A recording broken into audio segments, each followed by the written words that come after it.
Back on this Sunday morning, my colleague John North and I are helping break down a poll that you can learn a lot more about at the Beacon Center website. That's a nonprofit, nonpartisan, independent group based in Middle Tennessee, and they have a new poll out that is out this week. And Mark Cunningham, who is with the center, joining us now. Let's look at this next question. You referenced it, Mark, a little earlier in our conversation, but if Donald Trump were to be convicted of one or more of the crimes he has been charged with before the next election, how would this affect your decision to vote for him? And you see how it broke down there. Lots of people, 63% saying not going to affect their vote. What do we take away from the results here? Well, first of all, I think this is a more nuanced discussion than you're seeing in some of the national media. People are just asking in polls whether you'd vote for him or not. We tried to, put some nuance into it, and I think a considerable number of Trump voters said it would depend on the circumstances. 22%, in fact. So, if he were to get, if he were to be convicted of the crime in New York, say, where he's paying off Stormy Daniels, that might not be as big of a deal to people as if he were to get convicted for one of the other crimes having to do with, if more came out about election interference, something like that. So I do think there's a lot more nuance than you see, but 63% is a really substantial number to say, I'm going to vote for him no matter what, and just 9% said, I'm not going to vote for him no matter what. But, that 22% is a really big number, and that would certainly be enough to, whether they vote for him or not would be enough to swing certainly a general election, but maybe even a primary. Interesting insight there. And again, maybe more evidence that people are paying attention here in Tennessee, because there are, as you mentioned, some nuances there. This is one that surprised us as well. When it comes to property tax increases, Tennessee residents want the state government to intervene.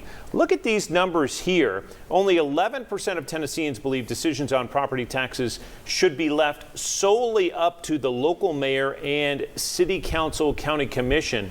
74% saying, hey, the state should have some say in property taxes. That surprised us in some ways based on local control issues. Mark, what did you make of it?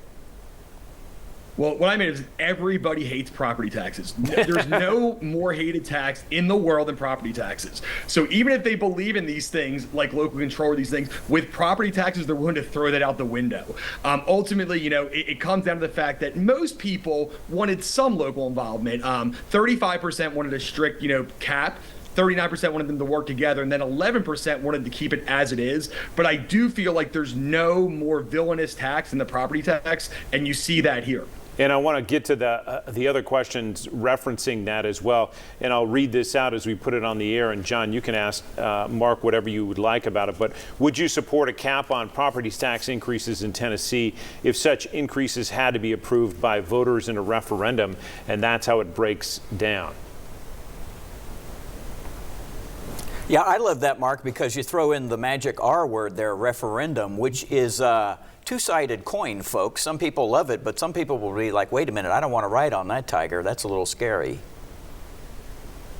Yeah, that's right. And what's interesting is, people, I think, in some point are willing to pay more in property taxes, but they want it to go to something good. They don't want to say, oh, I don't want to pay property taxes for a new stadium. But you say, oh, we want to pay higher property taxes for, a new school or a new highway or a new road or something like that. People will be much more willing to do that. So this kind of combines the best of both worlds where, the state government can cap it, but you can override that cap by saying, you know what, I'm willing to pay 20% more in property taxes for this specific project.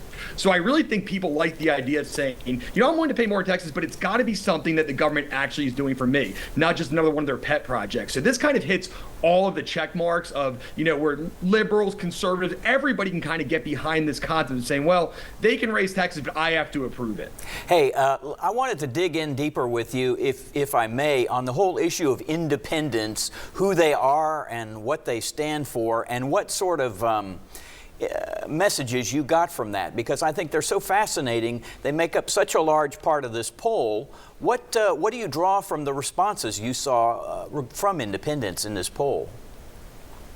That's a great question. I think the first thing I'd say is independent does not equal moderate. I think people sometimes get that confused. And sometimes the independents are the most liberal or conservative there. For instance, in the Democratic primary, independents strongly prefer Bernie Sanders. I think he got like 60% of the independent vote of people who are going to vote in the Democratic primary. So I think that what I've seen is independents are less likely to like pretty much anything that we ask. They're a lot more on the fence, and they seem, for most of these things, they're in the not sure category a lot more often. So some independents can be moderates who are undecided between the parties.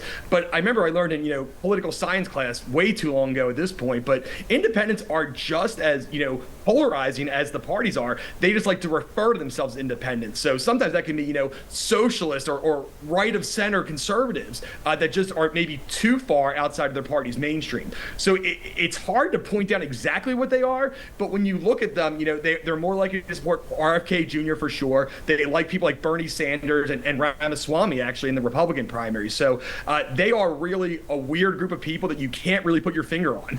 Yeah, and as a follow-up to that, are we sort of gliding more toward the bulge of independence is bigger and going to be sort of more unwieldy than, say, the traditional Democrats and Republicans? Absolutely. I think you've seen a lot of displeasure with both major political parties at this point where people just don't feel like they have a home.